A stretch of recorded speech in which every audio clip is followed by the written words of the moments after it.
नमस्कार, मैं हेना प्रसून एक बार फिर हाजिर हूँ आपके समक्ष ज्योतिषी के नए कार्यक्रम को लेकर। आज हम बात करेंगे बृहस्पति ग्रह की। बृहस्पति ग्रह 5 अप्रैल को, या जो लोग पश्चिम में रहते हैं, दुनिया के पश्चिमी छोर पे रहते हैं, उनके लिए 6 अप्रैल को गुरु ग्रह अपनी वर्तमान मकर राशि से कुंभ राशि में प्रवेश कर जाएंगे। गुरु का ये गोचर ज्योतिषी की दुनिया में एक बड़ी घटना मानी जाती रही है, क्योंकि ये 1 साल तक एक राशि में रहते हैं, लगभग 1 साल तक, और इस बार भी वो 1 साल ही रहेंगे। लेकिन बीच में मध्य सितंबर से मध्य नवंबर तक 2 महीने वो वापस रेट्रोग्रेड होंगे और मकर राशि में आएंगे, और पुनः नवंबर 15 या 16 के बाद वो पुनः एक बार फिर से कुंभ राशि में जाएंगे। तो खैर, इस 2 महीने के अंतराल की चर्चा के लिए मैं एक अलग से वीडियो बनाऊंगी। पर ये जो आज हम बात करेंगे उनके 5 अप्रैल से 15 सितंबर तक के मोशन को लेकर, ट्रांजिट को लेकर, और ये भी बहुत लोगों का मानना है, ज्योतिष के जानकारों का, कि अगर गुरु या कोई भी ग्रह लंबे समय तक गोचर करता है और बीच में अगर थोड़े समय के लिए वो वापस रेट्रोग्रेड होके अपने पहले वाले राशि में आ जाता है, फिर भी वो फल अपनी अगली राशि का ही देते हैं। तो उस हिसाब से ये गोचर की जो भविष्यवाणी है, प्रेडिक्शंस है, वो आपको अगले अप्रैल तक लागू रहनी चाहिए। लेकिन फिर भी मैं कोशिश करूंगी कि सितंबर से नवंबर तक के उन 2 महीनों का भी लेखा जोखा आपके सामने मैं लाऊं। अब मैं बात करूंगी जब बृहस्पति ग्रह के गोचर की, उनका क्या प्रभाव पड़ेगा 12 राशियों पर। उसके पहले एक छोटी सी चर्चा कर दूं कि बृहस्पति ग्रह को, गुरु ग्रह को बोलते हैं कि बोला जाता है, माना जाता है कि वो जिस भाव में बैठते हैं वहाँ का भाव नाश करते हैं। अगर वहाँ पहले से कोई ग्रह ना हो, अगर आपकी कुंडली में बृहस्पति जिस घर में बैठे हुए हैं, जिस भाव में बैठे हुए हैं, वहाँ पहले से कोई ग्रह नहीं है, तो हो सकता है कि ये पूर्णतः तो नहीं पर आंशिक तौर पे देखा गया है कि वो उस भाव से संबंधित जो फल होता है उसमें थोड़ी कमी लाते हैं।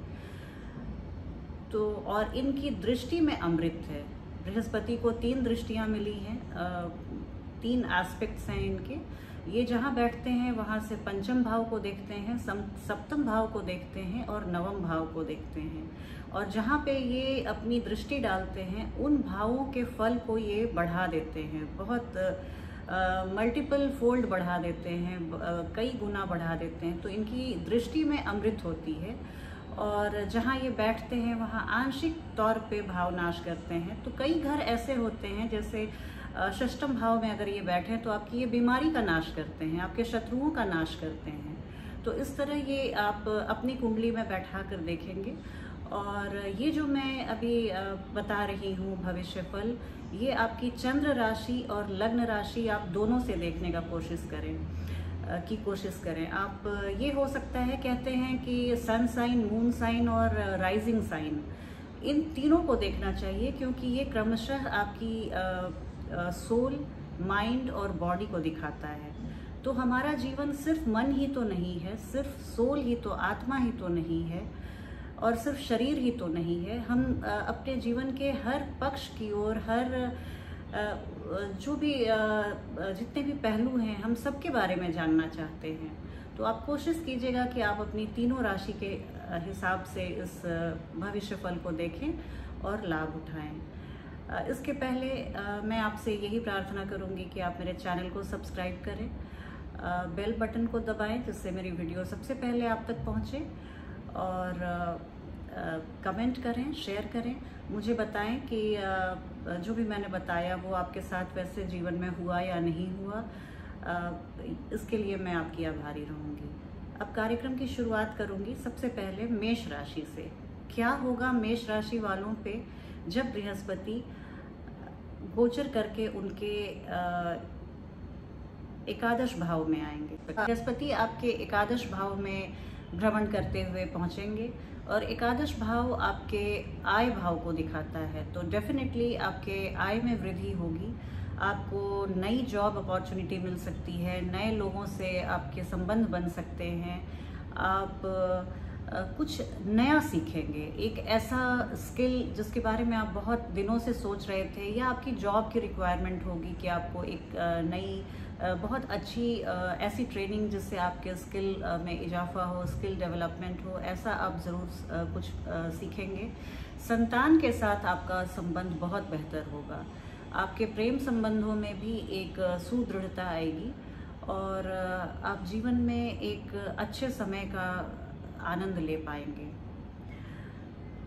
5 से 15 अप्रैल के बीच में शुरुआती दिनों में जब ये गोचर प्रारंभ होगा, आप अपनी वाणी पे थोड़ा सा ध्यान रखें। आप ऐसी वाणी बोलिए जिससे आप किसी को हर्ट ना करें, कोई आपकी बातों से बुरा ना मान जाए, क्योंकि वो वाणी थोड़ी सी आपकी शुरुआती दौर में शुष्क हो सकती है, ड्राई हो सकती है। आप अपने मन से दूसरों के बिना के भावना को बिना समझे कुछ ऐसा बोल सकते हैं जो भले ही आपने सोच के समझ के ना बोला हो, लेकिन वो दूसरों को बुरा लग सकता है, आपके शत्रु पनप सकते हैं। तो ऐसा मौका क्यों देना आपको। अगर आपके संबंधी आपकी बातों को गंभीरता से नहीं भी लेते हैं तो आप थोड़ी सी गंभीरता और भारीपन बनाए रखें और आप समझें कि यह गोचर है, समय का एक झोंका है जो आया है तो वो चला जाएगा, और फिर एक ऐसा समय आएगा जब सब लोग आपको सीरियसली लेना शुरू कर लेंगे। तो इन सब थोड़ी सी बातों पर आप ध्यान रखें, थोड़ा सा अपनी परिपक्वता के स्तर को बनाए रखें।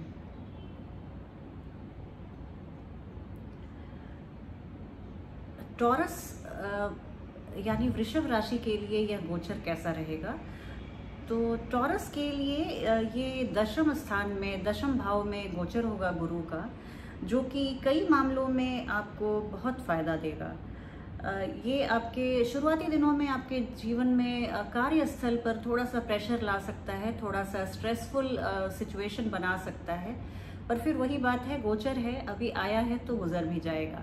लेकिन जो ये देकर जाएगा बृहस्पति, कहा जाता है कि बृहस्पति कुंडली के 12 भाव में से 7-8 भावों के दाता होते हैं। संतान के, विवाह के, आय के, जॉब के, व्यवसाय के, और क्या नहीं, आपके सुखों के। तो ये जब दशम भाव में आते हैं तो आपके ये व्यवसाय को और जॉब के हाउस को एक्टिवेट करते हैं, और आप थोड़े से दार्शनिक भी हो जाएंगे इस दौरान। आप इन्वेस्टमेंट, आप अपने कैपिटल को कैसे मैनेज करना है, इन्वेस्टमेंट को कैसे मैनेज करना है, अपने बिजनेस को कैसे बढ़ाना है, अपने जॉब को में एक्सेल करने के लिए मैं क्या करूं, इस तरह की बातों पर आप ध्यान मनन करेंगे, और अपने जीवन में इन सभी बातों को जो आपने सोचा है पूरा करने का ये समय है। जॉब में रिकॉग्निशन मिलेगी, आपको बहुत पहचान मिलेगी, आपका एक अपना अलग तबका बन जाएगा। आपके जॉब में, आपके कार्यस्थल पर लोग आपके प्रभाव को मानने लगेंगे, आपका लोहा मानने लगेंगे। और ये हो सकता है कि वरिष्ठों से सहयोग, देखिए इसमें एक विरोधाभास की स्थिति बनी रहेगी। एक समय हो सकता है कि वरिष्ठ आपको बहुत सपोर्ट करें, बहुत आपको एनकरेज करें, आपके ऊपर अपना वरद हस्त बनाए रखें। दूसरी ओर ये भी हो सकता है कि वरिष्ठ आपसे थोड़ी सी विरोध की स्थिति पैदा करें। कुछ तो हो सकता है अप्रत्यक्ष रूप से विरोध, जैसे आपको अच्छे से ट्रेनिंग नहीं देना या नॉलेज ट्रांसफ़र अच्छे से नहीं करना, और कई बार ऐसा हो सकता है कि प्रत्यक्ष रूप से वो आपका विरोध करें। कार्यस्थल पे ऐसी स्थिति उत्पन्न हो जाए कि आपको फिर कंटिन्यू करना मुश्किल लगे, लेकिन आप ये मान के चलिएगा कि आप ऑनेस्टी से काम करते रहिए। अल्टीमेटली आपकी कार्य प्रणाली आपके इमेज को इतना बलवान कर देगी कि फिर सब लोग आपके सामने नतमस्तक हो जाएंगे। अब बात करेंगे मिथुन राशि वालों के लिए कैसा ये रहेगा गोचर। तो जेमिनी वालों के लिए एक ऐसा समय आएगा कि उसे वो अपने जीवन में लंबे समय तक याद रखेंगे। एक ब्रेक फ्री मोमेंट आएगा, ये जो 1 साल का समय है, स्पेशली सितंबर से पहले तक का समय, वो उनके लिए इतना अच्छा रहेगा कि एक अच्छी याद बन के आपके साथ ये जीवन भर रहेगा। इसमें क्या होगा कि आपका जो अभी अष्टम भाव में बृहस्पति चल रहे थे शनि के साथ, तो वो बहुत सारे आपके काम में रोड़ा अटका रहे थे, देरी ला रहे थे। अभी क्या होगा कि जब वो नवम भाव में बृहस्पति आ जाएंगे, और स्पेशली जब मई के लगभग बृहस्पति का तो डायरेक्ट मोशन ही रहेगा, मूवमेंट रहेगा, और उस समय होगा क्या कि शनि आपके वक्री हो जाएंगे, रेट्रोग्रेड हो जाएंगे। तो ये जो समय अंतराल रहेगा 22 मई के 10-15 दिन पहले या बाद, वो आपके लिए बहुत ही अच्छा समय रहेगा। अति उत्तम आप जीवन का आनंद ले पाएंगे, और उस समय को आप ज़रूर से डायरी पे नोट करके बताइएगा क्या हुआ आपके जीवन में। इसमें क्या होगा कि आप अभी तक आपने जो इतनी मेहनत की थी उसका कोई पुरस्कार नहीं मिला, कोई उसको मान्यता नहीं मिली, कोई आप किसी ने महत्व नहीं दिया आपके काम को। अभी आप सब इन सभी बातों का आप अब बदला लेंगे, क्योंकि भाग्य भाव में बृहस्पति आए हैं और आपको बहुत सारा ज्ञान, मान, पुरस्कार, सम्मान, रिकॉग्निशन से आपको नवाजेंगे, और आप अपने जीवन में एक बहुत ही मीठे पल का आनंद ले पाएंगे। आपके संबंध अपने ससुराल पक्ष से भी बहुत मजबूत होगा। आप सब लोग मिलके किसी यात्रा पे जा सकते हैं और एक फन ट्रिप पे जा सकते हैं, लाइफ को एंजॉय कर सकते हैं। एक और बात है, इस समय आप आध्यात्म के प्रति या इस तरह योगा, प्राणायाम, ऐसी जो स्थिति होती है, ऐसे जो यौगिक क्रियाकलाप होते हैं, उसके लिए आपका रुझान बढ़ेगा। आप कुछ ऐसा फिजिकल एक्सरसाइज, कितना भी कड़ा क्यों ना हो, कितनी भी स्ट्रिक्ट रेजीम क्यों ना हो, आप इस समय बहुत आसानी से पूरी कर सकेंगे। आप सिर्फ एक बेबी स्टेप लें और फिर सब कुछ ऑटोमेटिकली होता जाएगा। आप इस समय को जाया मत कीजिएगा। इस एक साल को आप अपने फ़ायदे के लिए पूरी तरह से यूटिलाइज करें और इससे लाभान्वित हों। अब बात करूंगी कैंसर के लिए, कर्क राशि वालों के लिए गुरु का गोचर कैसा रहेगा। तो कर्क राशि वालों के लिए गुरु का ये गोचर अष्टम भाव में होगा। अष्टम भाव में ये एक मिक्स्ड बैग वाली सिचुएशन लाएगी आपके सामने ये स्थिति। इसमें होगा क्या कि आपके नौकरी व्यवसाय में थोड़ी सी आप स्लो डाउन, थोड़ी स्थिरता, थोड़ा सा डल पीरियड आप महसूस कर सकते हैं। ये डिपेंड करता है आपकी कुंडली में बृहस्पति कहाँ पर हैं और उन्हें अष्टक वर्ग में कुंभ राशि में कितने पॉइंट्स मिले हैं। अगर 4 से कम है तो थोड़ा सा संघर्ष बना रहेगा जीवन में। अगर 4 से ऊपर है आपके बिंदु तो आपके लिए यह गोचर बहुत अच्छा रहेगा। इस समय आप काफ़ी फिलैंथ्रोपिक समाज सेवा की ओर मुड़ सकते हैं। आपके मन में दूसरों के लिए दया का भाव रहेगा। आप चाहेंगे कि जो ऐसे समाज के कमज़ोर तबके हैं उनके लिए मैं कुछ अच्छा करूं, अच्छा सोचूं, और आप कर भी पाएंगे, आपको सफलता भी मिलेगी। आपके मैरिज और शादी और गर्भधारण के भी, अगर आप महिला हैं तो आपकी शादी और गर्भधारण के बहुत अच्छे चांस हैं। आप किसी पुरानी बीमारी से जूझ रहे थे तो ये आरोग्य कारक गुरु आपको पूर्ण स्वस्थ बना देंगे। पूर्णतः अगर आप किसी पुरानी बीमारी से जूझ रहे थे तो ये आरोग्य कारक गुरु आपको पूर्णतया स्वस्थ बना देंगे, आपको आपकी पुरानी बीमारी से निजात दिला देंगे। हाँ, एक बात ज़रूर है कि आप इस दौरान ज़्यादा गरिष्ठ तला भुना खाना आपको पसंद आ सकता है, आपका वज़न बढ़ सकता है। आप अपने इन्वेस्टमेंट और एक्सपेंडिचर पे भी थोड़ा ध्यान बनाए रखें। आपको मामा पक्ष से या ननिहाल पक्ष से कोई जॉब रिकमेंडेशन आ सकता है, कोई जॉब की अपॉर्चुनिटी मिल सकती है, तो आप उस पर भी नज़र बना के रखिएगा। अब बात करेंगे सिंह राशि वालों के लिए यह गुरु का गोचर कैसा रहेगा। तो सिंह राशि वालों के लिए इतनी अच्छी स्थिति बन रही है क्योंकि गुरु का ये गोचर उनके 7वें भाव में आ रहा है। 7वां भाव आपके मैरिज पार्टनर का है, बिजनेस पार्टनर का है, आपके हर तरह से ये भाव बहुत ही शुभ माना जाता है। और यहाँ पे आकर गुरु आपके लग्न को देखेंगे तो आपकी पर्सनालिटी में एक गजब का निखार आएगा। आपके कॉन्फिडेंस का जो स्तर है, आत्मविश्वास बहुत बढ़ जाएगा। आप दुनिया का सामना करने के लिए पूरी तरह से अपने को सक्षम पाएंगे। आपसे लोग इम्प्रेस्ड होंगे, आपसे लोग मिलना चाहेंगे, जान पहचान बढ़ाना चाहेंगे। तो ये स्थिति रहेगी। आप कोई नया व्यापार शुरू कर सकते हैं, नई फ्रेंडशिप हो सकती है, नया जॉब मिल सकता है। कहने का तात्पर्य ये कि जीवन में एक नयापन आएगा। आपके संबंध आपके स्पाउस से, आप पति पत्नी से बहुत मधुर बनेगा। अगर डिवोर्स की स्थिति चल रही थी, खटपट चल रहा था लंबे समय तक, तो बृहस्पति आपको ये आउट ऑफ कोर्ट सेटलमेंट, आप सब कुछ भुला के आप बस एक दूसरे के प्रेम में डूब जाएंगे, ऐसी स्थिति आने वाली है।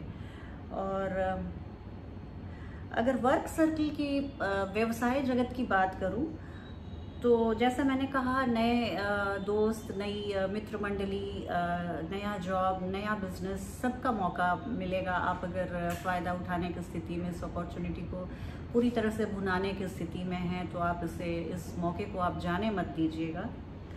और एक चीज़ है हेल्थ के बारे में, अगर आपने पिछले 5-6 महीने में बहुत सारा खान पान पे नियंत्रण रखा है, एक्सरसाइज किया है और आपने वेट लूज़ किया है, तो इस दौरान स्पेशली सितंबर के पहले तक हो सकता है आपने जो वज़न अपना कम किया था वो वापस से आ जाए। तो आप वापस से जितना आपने 2-4 किलो कम किया था वो फिर से कमर का घेरा बढ़ा सकता है, तो आप इसके लिए ज़रा ध्यान रखेंगे। इस दौरान आपको इतना अच्छा लाइफ पार्टनर मिल सकता है। अगर आप मैरिजेबल एज के हैं तो आपको एक जीवन साथी बहुत ही अच्छा, एक ड्रीम गर्ल या प्रिंस चार्मिंग मिल सकता है। आप फिर जो एक स्वप्निल दुनिया में जो हम सोचते हैं कि एक आइडियल रिश्ता कैसा होता है, रिलेशनशिप कैसा होता है, आप उस ओर जा सकते हैं। तो इसके लिए आपको अग्रिम शुभकामनाएं। आप अगर शादीशुदा भी हैं, आप ऑलरेडी शादीशुदा हैं, तो भी आपको एक कोई इतना अजीज़ दोस्त मिल सकता है, आप जिससे आपका हो सकता है पुराना आत्मिक संबंध हो। तो आपको उस स्थिति के लिए भी आप नज़र बनाए रखिएगा कि कोई एक बहुत ही अच्छा आपको चाहने वाला मित्र वो मिलने वाला है। कन्या राशि वालों की बात करें, वर्गो या तो मून साइन या राइजिंग साइन या सन साइन से कम रेजोनेट करेगा, लेकिन हाँ, राइजिंग साइन और मून साइन अगर आपका है तो जैसा मैं बोल रही हूँ वैसा ज़रूर कुछ होगा। एक तो वर्क प्रेशर, आपका वर्कलोड बढ़ेगा व्यवसाय में, और आपको ज़्यादा काम करना पड़ेगा और कम रिकॉग्निशन मिलेगा। ये एक स्थिति ऐसी होगी कि जब छठे भाव में गुरु आते हैं तो ऐसा होता है। लेकिन ये बात है कि आप जो भी कोई लीगल डिस्प्यूट था, कोई आप कानूनी लड़ाई लड़ रहे थे, आप कर्ज में थे, तो ऐसी स्थिति से आप निकल पाएंगे, उबर पाएंगे बहुत आसानी से। जुपिटर जब षष्ठम भाव में आते हैं तो वो अपनी 7वीं दृष्टि से 12वें भाव को देखते हैं, और ये भाव है आपके आध्यात्मिक उन्नति का, फॉरेन ट्रैवल का, हॉस्पिटल्स का। तो इन सब बातों में आप फॉरेन जरूर जा सकते हैं, ये ट्रैवलिंग हो सकती है आपकी। आप फॉरेन लैंड में कोई बिजनेस कर सकते हैं, या कोई आप land property, real estate property भी ले सकते हैं। आपकी सैलरी हाइक हो सकती है जॉब में। आप हालांकि बहुत, जैसा मैंने बोला, मेहनत ज़्यादा करना पड़ेगा, लेकिन आपका रिकॉग्निशन बढ़ेगा और आपके इमेज को एक चमक मिलेगी, आपके इमेज में एक बहुत ही इजाफा होगा। वर्क प्लेस पे लोग आपको जानने लगेंगे आपकी सक्षमता के लिए, आपकी कर्मठता के लिए।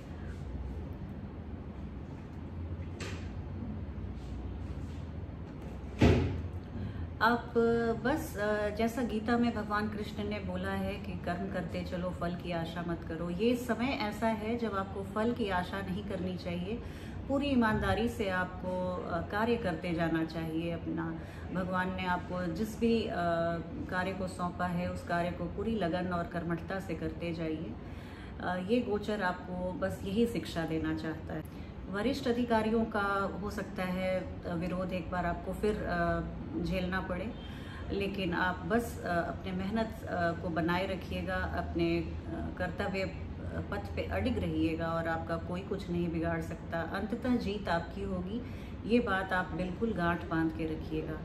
अब बात करेंगे तुला राशि वालों के लिए, लिब्रंस के लिए ये गोचर, गुरु का गोचर कैसा रहेगा, इस पर एक नज़र डालते हैं। तो गुरु का ये गोचर उनके पंचम भाव में हो रहा है, और गुरु बृहस्पति का जो गोचर होता है जब पंचम भाव में, तो इसे ज्योतिष शास्त्र में बहुत अच्छा माना गया है। यहाँ के वो कारक ग्रह माने जाते हैं, और यहाँ पंचम भाव में गुरु बहुत एटीज रहते हैं और जातक को पूरी तरह से अपने आशीर्वाद से वो सींच देते हैं। इसमें आपके विवाह बंधन के लिए बहुत अच्छा समय है, आप न्यू प्रॉपर्टी आपको लेने के लिए बहुत अच्छा समय है, हाउस लोन या आपने कोई एडुकेशन लोन लिया था तो आप उसे बहुत जल्दी पूरा कर देंगे।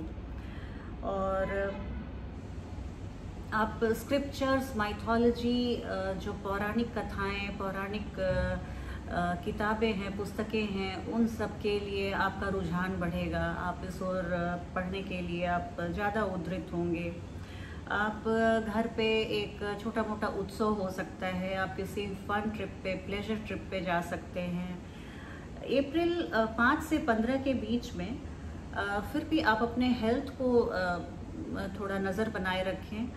आप क्या होता है, पंचम भाव में जब गुरु आते हैं तो हमें एक अचानक से कुछ चोट चपेट लगना, सीढ़ियों से गिरना, या रैश ड्राइविंग में कुछ चालान कट जाना, इस तरह की स्थिति पैदा हो जाती है। तो आप ज़रा वो, चूँकि हम लोग बहुत फन एंड फ्रॉलिक मूड में होते हैं, तो इस तरह से कुछ कभी सावधानी हट गई तो इस तरह से दुर्घटना घट जाती है, तो इसका आप ध्यान रखें।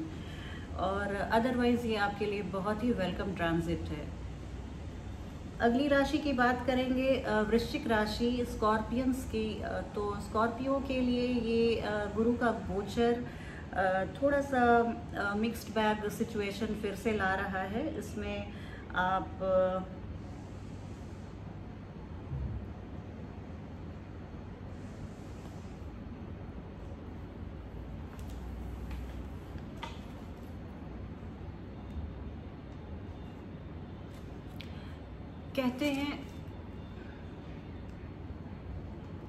कहते हैं गुरु का गोचर जब लग्न से या चंद्रमा से चौथे, 8वें और 12वें भाव में होता है तो जातक को थोड़ी सी कष्ट या परेशानी का अनुभव होता है, मानसिक वेदना का अनुभव होता है।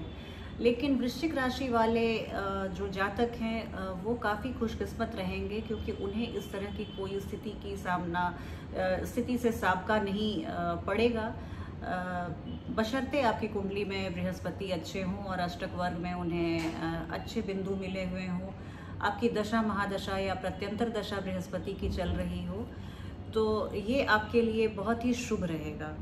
थोड़ी सी आपको जो सावधानी रखनी है वो अपने मूड को थोड़ा सा नियंत्रण रखना है और वाणी को मधुर बना के रखना है। आप किसी ससुराल में ससुराल पक्ष के लोगों के साथ आप किसी मंदिर में जा सकते हैं, विजिट कर सकते हैं, तीर्थ यात्रा पे जा सकते हैं, और आप अपने घर को रिनोवेट कर सकते हैं, अपने वाहन को, अपने व्हीकल को भी आप सजाने संवारने का काम कर सकते हैं, इसमें आप खर्च करेंगे। बृहस्पति आपके एक्सपेंडिचर को थोड़ा सा अचानक से बढ़ा सकते हैं, तो आय और व्यय का आप एक बैलेंस बना के रखिए। आप वृश्चिक राशि वालों को अचानक से किसी पेट एनिमल को रखने का भी मन करने लगेगा, वो उनके मन में कुछ ऐसा रहेगा कि मैं भी एक पेट रखूं, एक क्यूट सा, वो चाहे एक गोल्ड फिश हो या डॉगी हो या कुछ भी। आप फार्म एनिमल्स के लिए कुछ काम करना चाहेंगे, या तो फार्म एनिमल को, अगर आपका घर इतना विशाल है तो आप रख सकते हैं, या तो आप किसी गौशाला में आपको मन करेगा मैं कुछ डोनेट करूं, या गाय के लिए, या फार्म एनिमल, अदर जो फार्म एनिमल्स होते हैं उनके लिए मैं कुछ करूं, इस तरह की भावना आपकी बलवती रहेगी। अभी बात करूंगी धनु राशि के बारे में। धनु राशि के लिए गुरु का यह गोचर कैसा रहेगा। तो धनु राशि वालों के लिए गुरु का यह गोचर उनके तृतीय भाव में होगा, और तृतीय भाव में गुरु के गोचर से आपको ऐसा लगेगा कि आपको जीवन में एक ताज़ी हवा का झोंका मिल गया। आप बहुत राहत महसूस करेंगे। आपके स्पिरिचुअल अपलिफ्टमेंट के लिए, आध्यात्मिक उन्नति के लिए ये फेज़, ये जो सितंबर तक का समय है, बहुत ही लाभदायक रहेगा। आप इस मौके का ज़रूर लाभ उठाएंगे। 100% अगर आप मैरिजेबल एज के हैं और आपकी कुंडली में शादी का योग है तो ये बताता है कि आपकी शादी ज़रूर होगी इस दरमियान। गुरु आपको बहुत सारा वैवाहिक सुखों का आशीर्वाद देंगे। सेकंड चाइल्ड के लिए भी अगर आप ट्राई कर रहे हैं तो सेकंड चाइल्ड आप कंसीव कर सकते हैं इस दौरान। और किसी लार्ज स्केल बिजनेस को शुरू करने का ये बहुत ही अच्छा समय है, इसमें आपको सफलता मिलेगी। आप एक स्थिति ये भी आती है कि थर्ड हाउस में आप जब गुरु आते हैं तो, और चूंकि आपके लग्नेश हैं धनु राशि वालों के, तो लग्नेश जब थर्ड हाउस में आते हैं तो आपको बहुत सारा ज्ञान देने का, दूसरों को बताने का मन करता है, ट्रेनिंग देने का मन करता है, मॉडरेटर बनने का मन करता है, आप फैसिलिटेटर बनने का मन करता है। तो इस तरह के आप सेमिनार को अटेंड कर सकते हैं या आप खुद वक्ता हो सकते हैं। लेकिन यही है कि बिना मांगे आप सलाह मत दें और आलस्य से बचें। इसमें होता है क्या इस स्थिति में कि आलस से इतना आ जाता है, आप चीज़ों को प्रोक्रेस्टिनेट करने लगते हैं। तो ऐसा आप बिल्कुल ना करें, समय का फ़ायदा उठाएं। समय गुजर जाएगा तो फिर ये एक बहुत गोल्डन मोमेंट आपके लिए जाया हो जाएगा और आपको लगेगा कि मैंने डिसीजन लेने में इतना टाइम लगा दिया। आप अपने से बड़ों की सलाह लें, वरिष्ठों की सलाह लें, विशेषज्ञों की सलाह लें, और आपको जो भी करना हो, जो भी डिसीजन लेना हो, आप जल्दी जल्दी लेके अपने पूरे काम को पूरा करें और इससे आपको बहुत फ़ायदा होगा। रोमांटिक लिंकअप्स के लिए ये एक सैजिटेरियस वालों के लिए चेतावनी दी जाती है कि वो अप्रैल में गोचर शुरू होने के 15 दिन पहले या बाद में आप थोड़ा सा निराश हो सकते हैं अपने रोमांटिक लाइफ से, क्योंकि आप कम्युनिकेट ठीक से नहीं कर पाएंगे। अपने अंदर की भावना को, अपने पार्टनर को आप नहीं समझा पाएंगे, बता पाएंगे, वो आपको नहीं समझ पाएंगे। तो इसमें आप खींचिए नहीं, परेशान नहीं होइए, निराश नहीं होइए, फिर समय के साथ सब कुछ ठीक हो जाएगा। अभी बात करूंगी मकर राशि वालों के लिए गुरु का ये गोचर कैसा रहेगा। गुरु मकर राशि से निकल के अब कुंभ राशि में जाएंगे, तो मकर राशि और कुंभ राशि वाले लोगों के लिए एक उनका गोचर बहुत ही महत्वपूर्ण रहेगा। मकर राशि के द्वितीय भाव में गुरु आएंगे। द्वितीय भाव धन का होता है, वाणी का होता है, खान पान का होता है, आपके संचित धन का होता है। तो इसमें होता है क्या कि आप इन्वेस्टमेंट से गुरु अगर सेकंड हाउस में ट्रांजिट करते हैं तो आपको पहले जो आपने इन्वेस्ट किया हुआ है उससे आपको रिटर्न बहुत अच्छा मिलेगा, बहुत अच्छा फ़ायदा मिलेगा आपको। सिबलिंग्स से आपको बहुत फ़ायदा मिलेगा, सिबलिंग्स से आपको बहुत खुशी भी मिलेगी। आप देखिए यहाँ से सेकंड हाउस से जुपिटर आपके 8th और 12th हाउस को देखते हैं, तो हालांकि ये भाव संचय का है, सेकंड हाउस में आप धन संचय कर पाएंगे, लेकिन 8th और 12th हाउस को देखने का मतलब होता है कि कुछ अनएक्सपेक्टेड एक्सपेंडिचर ऐसा हो जाना, कुछ बड़ा खर्च हो जाना जिसके बारे में आपने सोचा नहीं था। तो आप उसके लिए नज़र बनाए रखें और अपने व्यय पे आप एक कड़ी निगरानी बना के रखें कि आपसे पैसा फिजूल का खर्च ना हो, कंपल्सिव शॉपिंग ना करें। जुपिटर एक्वेरियस की अगर बात करूं तो कुंभ राशि वालों के लिए गुरु का यह गोचर बहुत ही शुभ रहेगा। अगर आपकी चंद्र राशि कुंभ है तो आप मान के चलिए कि ये आने वाला 1 साल का गोचर आपके जीवन में एक ऐसा टर्न लाएगा कि आपकी आंखें खुशी से चमक उठेंगी। आपके प्रथम भाव में जा रहे हैं गुरु, और जब प्रथम भाव में आते हैं तो जैसा मैंने कहा उनकी दृष्टि भी अगर प्रथम भाव पे पड़ती है तो व्यक्तित्व में चमक आ जाती है, और ये तो जब विराजमान ही रहेंगे आपके प्रथम भाव में तो आपके कहने क्या। आपका एक बहुत ही अच्छा समय शुरू हो रहा है। धन में भारी इजाफा होगा। आप मान के चलें कि आपके जॉब बिजनेस में बहुत बढ़ोतरी होगी, बहुत फ़ायदा होगा। आप धर्म पर चलें, धर्म के मार्ग को कभी ना छोड़ें। बृहस्पति गुरु हैं और ये सब कुछ देते हैं इसी शर्त पे, अगर आप धर्म परायण हैं, आप जीवन के मर्म को समझते हैं, आप में त्याग दया की भावना हो, प्रेम से भरा हुआ हृदय हो, तो गुरु अपने आशीर्वाद को देने में आपको कभी नहीं हिचकेंगे। आप अपने पति पत्नी के बीच आपका संबंध बहुत मधुर होगा। आप अपने पिता के पास रहना चाहेंगे, आप पिता के साथ ज़्यादा समय बिताना चाहेंगे। आपको पिता से बहुत लगाव महसूस होगा। आप अपने रूट से जुड़ना चाहेंगे फिर से। आपका भाग्यवर्धन होगा।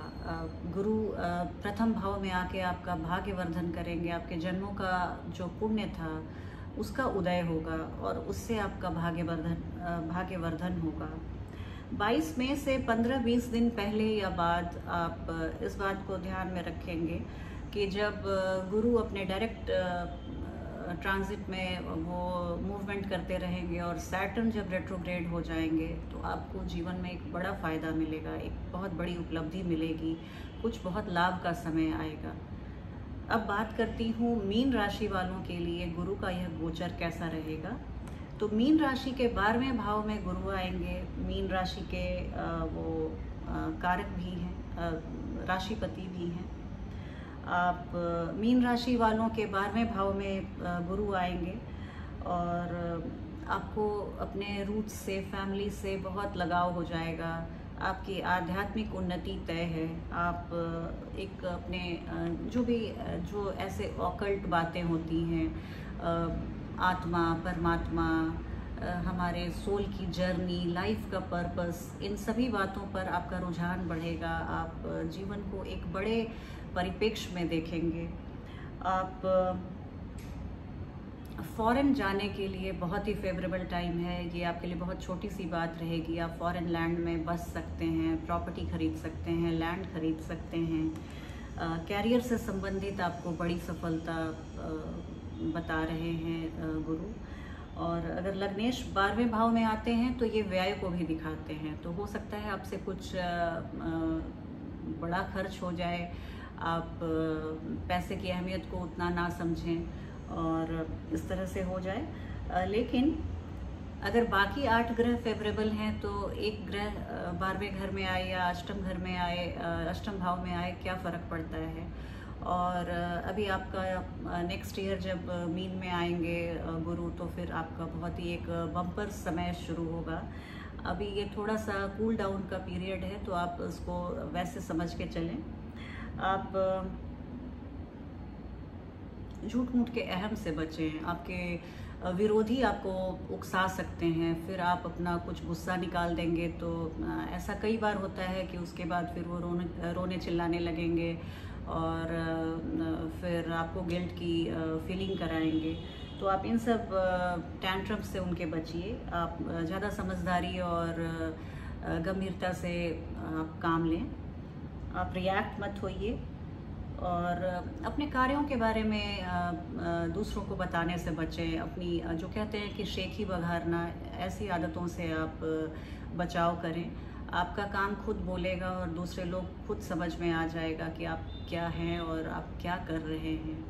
और इस तरह से थोड़ा सा आप अपने वाणी पे नियंत्रण रखेंगे तो गुरु का ये गोचर आपके लिए भी बहुत शुभ होगा। बहुत लोगों ने कहा कि यहाँ पे अब ये राशिफल का क्रम समाप्त होता है।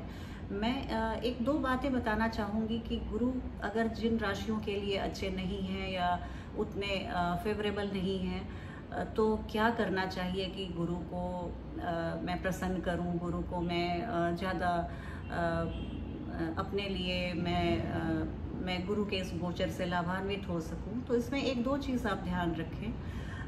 गुरु ज्ञान के कारक हैं, संतान के, विवाह सुख के। तो इन सब चीज़ों को पाने के लिए गुरु को प्रसन्न करना बहुत ज़रूरी होता है और गुरु बहुत छोटी छोटी बातों से भी प्रसन्न हो जाते हैं। आप हल्दी का अपने खान पान में सेवन करें। केसर का टीका लगाएं, या केसर को सुबह आप उसके 1-2 धागे को आप अपने जीभ पे रखें और आप गाय की सेवा करें, पशु की सेवा करें, गाय को गुड़ और रोटी खिलाएं, आप हल्दी मिला हुआ पानी पिएं, नहाने के पानी में आप थोड़ी सी 2 चुटकी हल्दी डाल के नहाएं और केसर का इस्तेमाल करें। आप पीले रंग का वस्त्र पहने, पीले रंग का आप खाना, चने की दाल का आप दान करें या चने की दाल बृहस्पतिवार के दिन आप खाएं। तो पक्षियों को दाना भी आप दें, तो चने की दाल को आप चुगाएं पक्षियों को। तो ऐसे छोटे मोटे उपायों से गुरु बहुत प्रसन्न होते हैं। इसके अलावा इन सब रेमेडीज़ के अलावा जो 1-2 चीज़ें हैं, आप गुरु, अपने टीचर्स, अपने प्रोफेसर को खूब रिस्पेक्ट करें। आप ज्ञान को, कोई भी ज़रूरी नहीं आपसे उम्र में बड़ा हो, छोटा बच्चा भी है, अगर वो आपसे ज़्यादा ज्ञानी है, किसी एक जीवन के पहलू पर भी वो आपसे ज़्यादा ज्ञानी है, तो आप उसके लिए आदर का भाव रखें। आप ऐसे भावना को बना के रखें कि आप जो लोग भी आपसे ज़्यादा किसी भी जीवन के पहलू पर ज़्यादा ज्ञान रखते हैं, नॉलेज रखते हैं, आप उनको रिस्पेक्ट कीजिए, उनके लिए आप आदर का भाव रखिए। आप मंदिर का दर्शन कीजिए, आप जिस भी संप्रदाय को मानते हैं, आप वहाँ के धार्मिक स्थल को आप उसका दर्शन करते रहिए समय समय पर। आपको गुरु का आशीर्वाद स्वतः ही प्राप्त होगा। गुरु का ये गोचर हम सबों के लिए खूब अच्छा रहे, खूब हम लोग स्वस्थ रहें और मंगलमय जीवन सबका बना रहे, इसी कामना के साथ मैं आपसे फिर विदा लेती हूँ। अगली वीडियो में किसी नई जानकारी के साथ आपके सामने फिर से आऊँगी। आप अपना प्रेम और स्नेह बनाए रखिए। आप इस कार्यक्रम को पसंद करने और देखने के लिए आपका बहुत बहुत धन्यवाद।